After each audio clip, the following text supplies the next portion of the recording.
Olá, pessoal. Hoje eu vou estar conversando com você sobre recrutamento e seleção e sobre tomada de decisão. E para nós tomarmos decisões mais conscientes ali dentro dos nossos processos seletivos. E com isso eu também quero falar um pouco com vocês de como foi meu início de trajetória de RH para vocês entenderem um pouco mais o contexto que eu quero trazer. A minha trajetória de RH, ela começou em uma parte que não é habitual normalmente de quem entra para gestão de pessoas. O caminho normal, mais habitual, é que as pessoas entrem na parte de recrutamento e seleção e vão aprendendo os outros subsistemas da área de gestão de pessoas. Não foi o que aconteceu comigo. Eu trabalhava em uma empresa de cobrança judicial e fazia telemarketing, cobrança, tá, gente? E eu tinha uma alta performance naquilo que eu fazia muito bem. Então, eu fui convidada a entrar dentro da empresa para a área de treinamento e desenvolvimento. Então, eu entrei para a parte técnica. Depois, em uma outra empresa que eu acabei entrando, me recolocando dentro do mercado, eu fui mais para a parte de treinamento de produtos.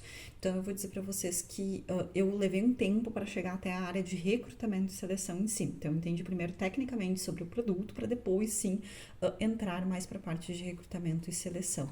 E eu digo que esse início de trajetória, ele foi valioso para mim, porque ele me trouxe uma questão muito sobre o negócio, entender mais sobre o negócio, e não que a gente tenha que entender totalmente tecnicamente todas as contratações que a gente vai fazer. Vou dar um exemplo, vai fazer a contratação de uma área de suporte, de infraestrutura. Tu não precisa entender exatamente tudo que a pessoa faz, mas pelo menos o contexto organizacional, pensar melhores caminhos é essencial. Então, tu emergir um pouco sobre o negócio, ele vai fazer diferença dentro das tuas contratações. E eu digo que foi uma coisa muito importante logo no início da minha trajetória, entender tecnicamente as questões que iriam ser feitas contratações, que nem eu comentei sobre produtos que eu ensinava, para depois sim ir para a parte de recrutamento e seleção. Isso me trouxe uma base muito grande para outros subsistemas e ideias dentro da área de gestão de pessoas que eu acabei fazendo a implantação dentro das empresas que eu passei. Mesmo antes de fazer aquelas entrevistas por competência, porque eu tive que aprender sobre isso, tá, pessoal? E eu digo que um aprendizado muito importante ali que eu tive é, antes de sair entregando, fazendo entrevistas, entregando resultados, vamos lá fazer recrutamento de seleção, achar candidatos, enfim, entende bem a cultura da empresa. Quais são os processos, o que a empresa busca, qual é a realidade dela naquele momento, o que ela está pensando a médio, a longo prazo, porque isso vai impactar nas suas contratações. E vou dizer para vocês, gente, que eu já cometi erros, tá? Enfim, fazer processos seletivos olhando para um viés só mais do que precisava ser atendido como recrutamento e seleção, trouxe pessoas muito boas, só que a médio prazo, para aquela realidade, para aquele contexto, não era a melhor pessoa, não era a pessoa mais adequada. Então, a gente tem que ter uma consciência muito grande que nós estamos mudando tanto questões da própria organização, como da pessoa que está sendo contratada. E a pessoa que está sendo contratada, ela não consegue entender cultura, formas de trabalho que às vezes não se encaixam com dela ou com os valores pessoais e que isso vai impactar a médio e a longo prazo ali, às vezes até a curto prazo, bem dizer, já tendo alguma questão de demissão e isso impactando na vida pessoal desta pessoa e também no negócio, não trazendo resultados consistentes. Então, estou trazendo isso porque é um olhar que a gente precisa ter quando a gente está fazendo a parte de recrutamento e seleção. E aí a gente vai pensando, né? Como é que eu me aprofundo no negócio para entender um pouco mais? Um começo é olhar o descritivo de cargo, mas só olhar o descritivo de cargo ele não é suficiente. Então é essencial que tu converse com os líderes, tente entender como é o fluxo daquele setor, quem são as pessoas com alto potencial, por que elas têm aquele alto potencial, bem como as que têm baixa performance. Tá? Porque tu começa a entender, e até mais, não só as que têm baixa performance, mas as que foram desligadas. Por que aconteceu esses desligamentos? Tu consegue entender o que para aquele gestor é importante como valores, tu consegue entender o que ele não quer que aconteça novamente, que tu precisa olhar dentro do teu processo seletivo quando tu estiver fazendo. Então, são contextos e informações essenciais. E aí, algumas vezes, tu vai ver assim, por exemplo, o gestor vai te falar, teve baixa performance, tá, mas o que aconteceu? Teve feedback, teve um acompanhamento, E às vezes tu vai ver, nem sempre aconteceu um acompanhamento da melhor forma possível. Então, eu digo que quando a gente está trabalhando dentro da área de recrutamento e seleção, a gente não pode só olhar para aquela caixinha pequenininha. Nós temos que olhar para um contexto geral para ajudar aquela liderança, ajudar a empresa a ter uma melhor performance e para que as pessoas que a gente vai fazer a nova contratação, elas realmente permaneçam, né? O recrutamento e seleção ele não pode ser visto de uma maneira isolada, porque isso vai prejudicar muito as tuas entregas em si, tu vai ficar só fazendo recrutamento e seleção, reposições o tempo todo. Então, isso não é benéfico para nenhuma das partes, nem para ti como profissional para se desenvolver, bem como para a empresa e para as pessoas que trabalham ali em si, né? Bom, gente, e se não tiver descritivo de cargo, que às vezes é um começo que tu começa a fazer ali, tu tem as conversas com o gestor. Esse é o momento ideal. Eu já teve uma empresa que eu entrei, algumas empresas que eu entrei, mas uma específica ali que eu lembro, que não tinha nada, não tinha descritivo de cargo. Na verdade, tinha descritivo de cargo, mas assim, ó, ele era uma cópia do CBO, tá? Então, não condizia com a realidade que as pessoas faziam. Então, esse foi um momento muito propício que eu disse, tá, peraí, vamos olhar o descritivo de cargo, porque a partir dele eu vou conseguir fazer contratações mais assertivas e a gente também já deixa os modelos estruturados de descrição de cargo, que eles são essenciais para até as questões de performance das pessoas. Se elas querem alavancar de carreira, a gente tem esses processos bem desenhados. Então, aproveita isso, né? Monta um checklist ali com situações, competências comportamentais, técnicas, atividades, mas não seja um robô quando tu estiver fazendo esse descritivo de cargo. Eu acho que a parte de descritivo de cargo é um assunto para um vídeo mais longo e outro quesito para a gente poder trazer mais informações, mas comentando com vocês já é um início para começar a fazer. Então, conversa com as pessoas, tenta entender o que é o contexto delas e para conseguir absorver o máximo possível como elas performam, quem performa melhor ou quem não performa também, assim também tentar entender. Isso vai te trazer embasamento, vai te trazer repertório. E daí eu quero trazer para vocês um conceito do Daniel Kahneman, tá? Sobre a nossa forma de avaliar as pessoas, avaliar o contexto, avaliar as situações. O Daniel Kahneman, ele foi ganhador do Prêmio Nobel de Economia e ele escreveu no livro Rápido e Devagar. Esse livro é maravilhoso, tá, gente? Rápido e Devagar, ele traz vários conceitos. E ele traz como o nosso cérebro, ele opera, como ele decide as coisas, né? E nós temos dois sistemas. Nós temos o sistema 1, conforme o conceito que ele traz, que é o sistema rápido, intuitivo e automático. Então, é o que nós tomamos de decisões mais rápidas, mais, enfim, de dia a dia ali. Por exemplo, quando tu vai fechar uma porta, quando tu vai fazer alguma coisa mais automática, botar uma senha num celular que tu nem lembra, só tu colocou, não sabe nem como. Então, são essas questões. E nós temos dentro do nosso cérebro o sistema 2, que ele é um sistema mais lento, consciente e mais racional. Então, são situações, por exemplo, estamos falando de recrutamento e seleção. Por que eu vou sair de uma empresa e vou ir para outra? Tu começa a entender. O que tem prós, contras, que impactos vai ter na minha vida profissional, na minha vida pessoal, essa decisão que eu tô tomando. Então, são vários contextos ali que são colocados. Só acontece, o nosso sistema 2, mesmo que a gente queira ser consciente e racional, ele ainda tem uma fonte muito grande do sistema 1, que é rápido, intuitivo e automático. Então, a gente não tem como desligar, agora eu estou sendo racional. Não, agora eu estou indo pelo meu sistema mais rápido e intuitivo.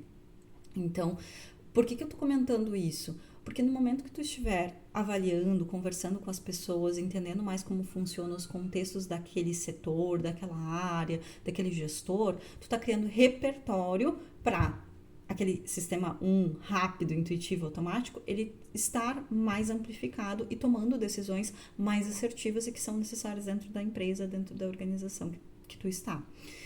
E para quando tu for tomar as decisões, por mais que sejam lentas, conscientes, tu ter esse repertório que vai te ajudar. Então, o sistema 2, ele é consciente, mas ele ainda, todo o repertório do sistema 1, ele vai utilizar. Então, por isso, quanto mais nós tivermos de conhecimento, melhor nós vamos fazer as tomadas de decisão na parte de recrutamento e seleção. E aí, eu quero entrar num detalhe com vocês.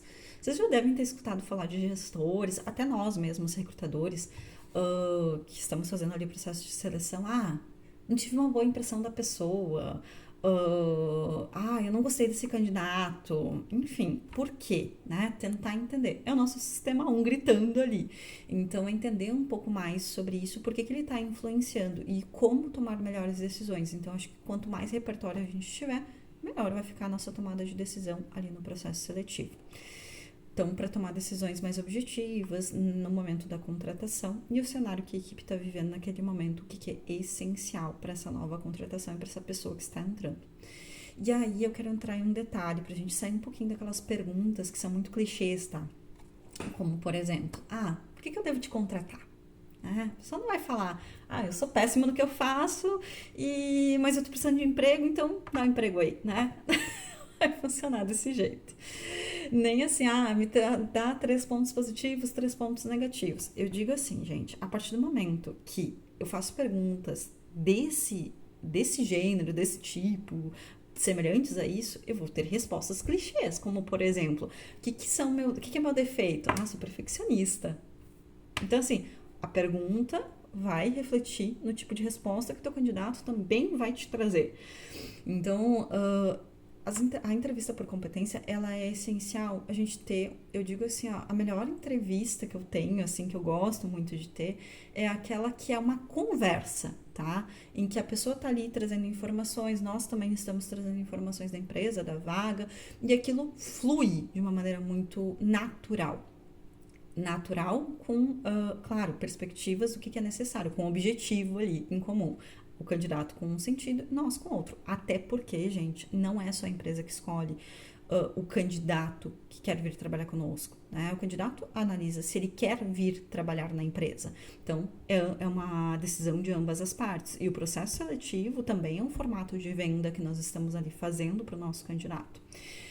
E aí eu vou trazer alguns exemplos para vocês de algumas perguntas que eu faço, tá? Não são todas, em todos os momentos, eu vou sempre avaliando o contexto e a vaga em si. Então, tem perguntas que eu não vou fazer, porque o cargo é de jovem aprendiz, então não faz sentido eu fazer. Então, eu entendo o contexto, a vaga, a senioridade dessa vaga também é essencial compreender. Uma delas é, das empresas que tu já trabalhou, qual delas tu mais gostou de trabalhar, das atividades que tu fazia, do ambiente? O que é o objetivo dessa pergunta? Me ajuda a entender o que são valores pessoais da pessoa, qual a cultura que ela mais gostou de trabalhar, por que ela gostou mais daquela cultura. Então, eu começo a casar se essa cultura que ela gostou é semelhante com o que a gente pode entregar também para esse candidato. É uma das perguntas. Outra pergunta que eu gosto de fazer é, das atividades que tu faz, qual delas tu mais gosta, assim, que tu faz e tu nem vê o tempo passar?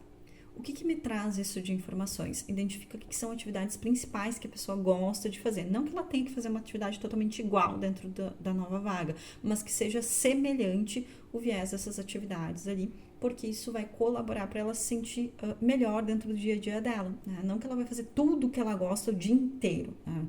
É quase que impossível isso, tá, gente? Mas uma boa parte do dia que tem atividades que ela gosta de fazer ali, que ela se sinta bem, se sinta contribuindo.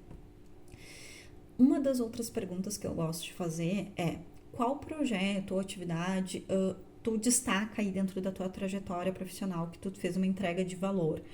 O que é a intenção com esta pergunta? É entender o que para este candidato é alta performance, começa por aí, e não que eu vou entender tecnicamente. Às vezes, por exemplo, eu estou fazendo processos seletivos da área de tecnologia agora nesse momento, e eu não entendo tecnicamente, mas eu entendo como a pessoa se sentiu dentro daquele projeto, como que ela conduziu, por exemplo, se foi em equipe, se foi sozinho, como que foram essas contribuições, qual que foi a responsabilidade que essa pessoa teve. Então, eu não vou entender tecnicamente ali o que ela fez, mas eu vou entender o resultado que isso repercutiu dentro das atividades que a pessoa realizou, tá? Uma outra pergunta também que eu gosto de fazer é das lideranças que tu teve, assim, qual delas tu mais admira, mais contribuiu, por que essa pessoa passou dentro da tua trajetória e te marcou? O que eu quero ver com isso? Sabe daquelas perguntas, me fala coisas positivas tuas? Ele vem muito nesse link, porque muitas vezes a gente vê no outro o que nós temos como características. Talvez não no mesmo percentual, sei lá, admiro alguém sobre comunicação. Aquela pessoa tem uma performance muito alta. A minha ainda não é daquele formato, mas eu tenho uma boa comunicação, não naquele percentual dela, mas tenho um bom percentual. Então eu consigo avaliar as próprias questões de valores pessoais dela ali, performance que essa pessoa tem de características positivas, bem como eu começo a entender quais são as necessidades que ela tem com uma liderança para ela no dia a dia, o que ela considera um líder de alta performance e que ela vai começar a contribuir cada vez mais se ela tiver um gestor neste formato, e eu começo a fazer comparativos. Entende? Então essa pergunta eu digo que ela é muito valiosa e ela sai daquele clichê, quais são as tuas características positivas, sabe? E uma última pergunta, e essa eu olho muito bem, assim, que momento eu vou fazer, tá? E para qual cargo também, tá? Teve alguma situação dentro da tua trajetória que tu fez e tu te arrependeu? E que se acontecesse uma situação semelhante, tu agiria de uma forma diferente? Por que eu faço essa pergunta, tá, gente? Ela avalia a questão de inteligência emocional e de lições aprendidas. Então, é entender o que dentro daquele contexto a pessoa aprendeu que ela faria diferente, e dentro até dessas perguntas é muito bacana que, assim, eu tive várias respostas diferentes de pessoas que realmente aprenderam com aquilo, às vezes até trazem, depois aconteceu uma situação semelhante, hoje de uma maneira diferente, teve um melhor resultado. Assim como a pessoa teve um comportamento muito inadequado, tá, gente? De agressividade, até dizendo, tá? Não vou entrar em nomes, em situação aqui, mas de agressividade. E que quando eu perguntei, tá, mas o que tu faria hoje de diferente caso acontecesse uma coisa parecida ali? E a pessoa me falou, quer saber? Foi a melhor decisão que eu tomei, eu faria exatamente igual. E eu, então tá, tudo bem, tá tudo certo. É tua escolha, né? Então tu começa a ver o que a pessoa aprendeu ou não aprendeu, e também o quesito de inteligência emocional, né? Então, o repertório que ela foi construindo ali ao longo do tempo. Então, eu digo que eu avalio muito bem para utilizar essa pergunta, não é para todos os cargos, nem para todas as pessoas. Então, eu trouxe alguns exemplos, tá? Não é exatamente nesse formato que eu faço, ou um checklist que eu faço essa e essa pergunta. Então, tenha um cuidado para a entrevista fluir. E por isso a presença dentro da entrevista ela é essencial. Então, assim, estar escutando, não pensar, qual é a próxima pergunta que eu vou fazer? Não, escuta o que a pessoa está te falando, porque às vezes quando tu vai trazer a pergunta, a pessoa já te respondeu na própria conversa que ela teve ali.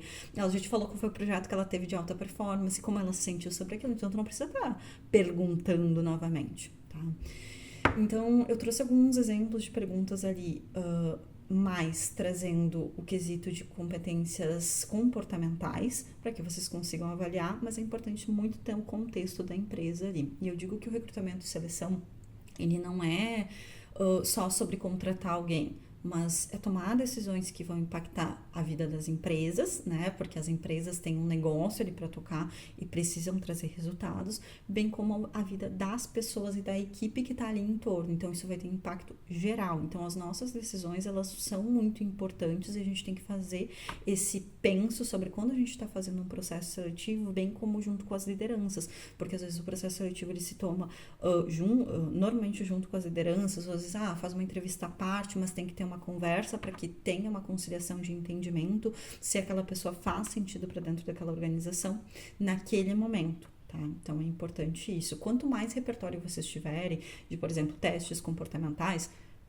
facilita muito. Mas se vocês não têm neste momento, a questão da entrevista ela vai ser essencial para ser o pontapé inicial para ter melhores decisões. Então, tudo que puder aumentar ali o repertório de entendimento, se essa é a melhor decisão, ótimo, mas vão pelo menos fazendo essas perguntas que vão fazendo mais sentido e parando de ser perguntas clichês ali. Então, nosso trabalho de RH, eu digo que a parte de recrutamento e seleção, ele é um começo, tá? Vai depender de vários outros processos de acompanhamento daquele colaborador para que realmente a pessoa fique, porque dentro das organizações, quanto menor a rotatividade, mais produtividade as pessoas têm e também trazem mais resultados ali para a empresa. Então, eu não vou entrar em todo o mérito do acompanhamento de colaborador, porque isso dá assunto para outro vídeo da jornada dele, mas eu digo que a gente consegue transformar a parte do próprio recrutamento e seleção em resultados, tá? Porque isso traz resultados positivos para a organização, para a liderança que está ali desenvolvendo essas pessoas, não precisar estar contratando, renovando, dando treinamento, e sim desenvolvendo os profissionais. Então, espero que esse vídeo, ele ficou um pouco mais longo, tá? Mas eu fui trazendo alguns contextos sobre cada pergunta, sobre cada situação, mas espero que ele tenha contribuído aí para o dia a dia de vocês da área de recursos humanos, tá?